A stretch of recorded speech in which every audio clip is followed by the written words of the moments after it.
Баршаңызға сәлем достар, қалайсыздар? Менің YouTube парақшама қош келдіңіздер. Дәл қазір жасанды интеллекттің көмегімен осындай видеоны жасап үйренетін боламыз. Былай қарасаңыз, кеше ғана вязаны, яғни мынау тоқыма қалашық дейді ғой, сондай тренд болған еді, ал енді бүгін осындай лего стиліндегі видеолар тренд болып жатыр. Соны қалайша жасауға болатын осы туториалда айтатын боламын. Мысалы, мен Хан Шатырдың фотосын алдым да, осындай лего стиліндегі искусственный интеллект арқылы осындай фотоға айналдырдым. Кейін оған анимация бердім. Осының барлығын қалайша жасауға болатын, және осы видеоны қайталау арқылы сізде өзіңіздің әлеуметтік желіге салып трендте бола алатындай қазір туториал болады. Сондықтан да менің парақшама тіркеліп алыңыз, себебі жасанды интеллектке және де дизайн, монтажға қызығатын болсаңыз, алдағы уақытта неше түрлі соған байланысты видеолар салып отыратын боламын. Ендеше бастаймыз. Ол үшін не істейміз, достар?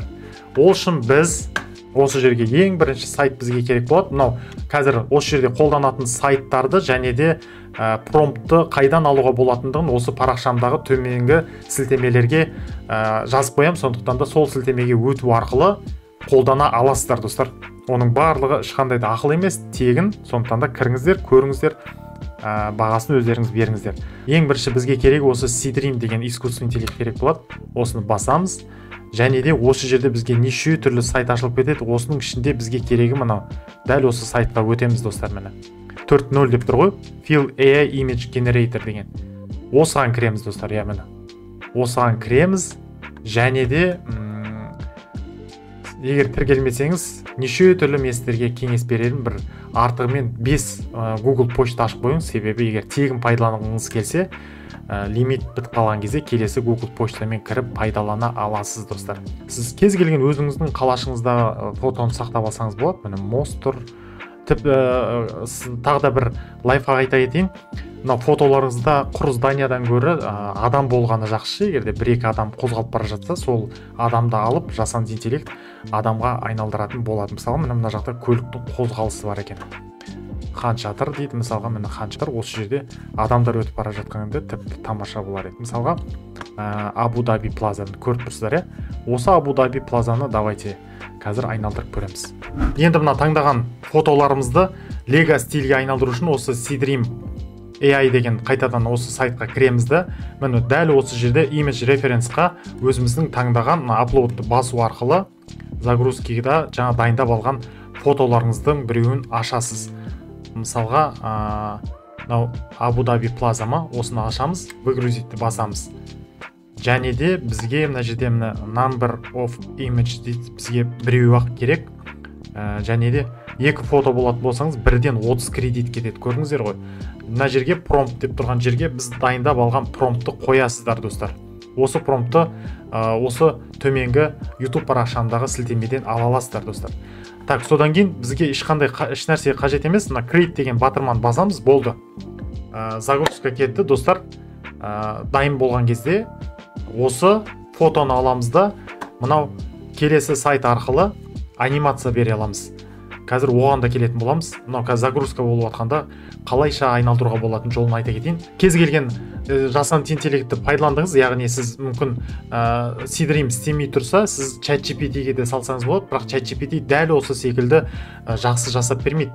Мына Seedream, мынау әсіресе вязаный тренд бар, мына лего стиліндегі тренд бар, осы жазған промпты өте күшті түсініп, сіздің ойыңыздағыдай шығарып беретін болғандықтан қазір Seedream-ді көп адам қолданып, осы арқылы фотоларды жасап жатыр. Негізі мен фрипикті көрмедім, бірақ фрипикпен де жасауға болады. Міне дайын болды, достар. Қазір осыны загрузка жасап алайық. Қазір үлкен мен сіздерге көрсететін боламын. Қазір загрузка жүріп жатыр. Қазір өзімізге осы фотоны жүктеп алайық. Міне жүктелді. Қазір осыны Казахстан Finder деген басамыз. Міне, достар, қараңыздар, тіпті Абу Даби плаза ар жақта қалып кетті. Бер жағынан лего дайындап беріп отыр, достар. Бірақ маған бұл вариант ұнамады. Мына жақта міне алдында жасаған запросымыз бар. Осыны да ашып көрейік. Міне, қараңыздар, достар. Тіпті Абу Даби плазаның бергі бетінен лего стилінде фотоны жабыстырып қойған. Көрдіңіздер ғой. Енді осыны біз ары қарай анимация беріп айналдыру үшін бізге міне келесі бір сайт керек болады. Ол Google Flow, яғни Google Labs деп аталады достар. Яғни мынау парақшаны мынау Google ашасыз да, Google Flow деп жазасыз. Сол жерде міне Flow деген ашылады. Осы жерге кіресіз, және де өзіңіздің Google поштаңыз арқылы кіресіз. Осы жерден бізге фото, видео деген беріледі.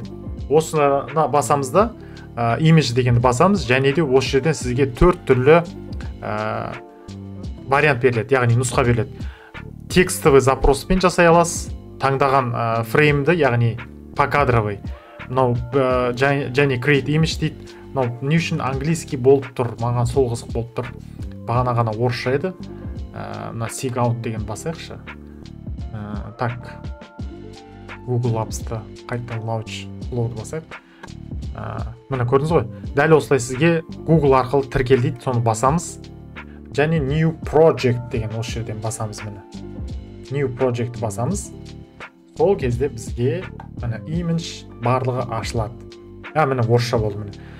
4 түрлі нұсқа шығады. Видео по описанию, видео по кадрам, видео по образцам және создать изображение. Бізге керегі видео по кадрам немесе осы видео по образцам. Негізі осы мен бағана түсте істегенде осы видео по кадрам деген таңдағым.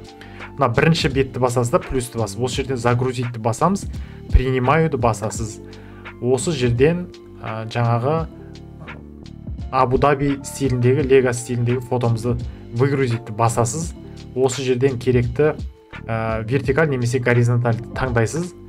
Және де сайт қате жұмыс істеп тұр деймін, себебі көп адам қолданып жатқан секілді.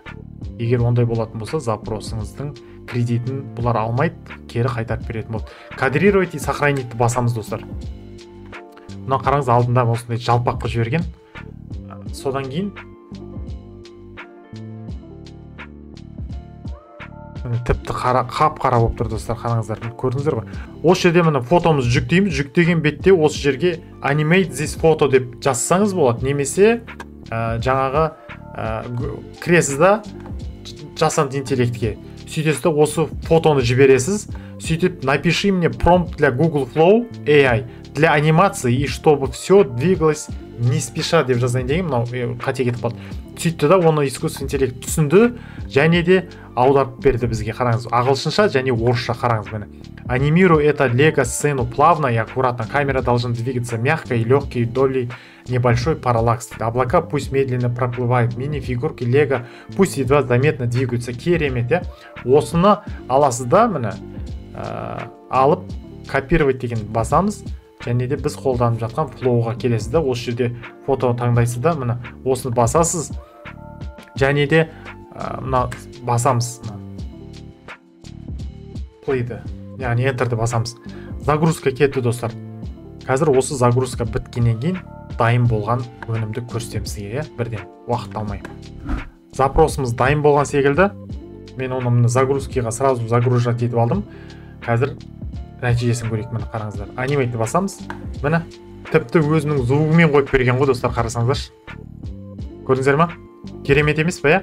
Дәл осылай бір емес бірнеше өзіңіздің сақтап алған фотоңызды аласыз да, дәл осы промптты жазу арқылы жасап шығасыз. Кейіннен монтажный программаға саласыз да, басын қосып, керекті музыкаңызды қоясыз да, өзіміздің әлеуметтік желіге жүктей аласыздар достар. Егер де пайдалы болса, маған тіркеліп, лайк басып, пікір жаза кетіңіз, және де алдағы уақытта қандай жасанды интеллекттің құпиясын немесе туториалын көргіңіз келеді, оны да жаза кетіңіз. Мүмкін келесі запрос сіздің сұрағыңызға арналуы мүмкін. Ендеше келесі туториалда кездескенше достар.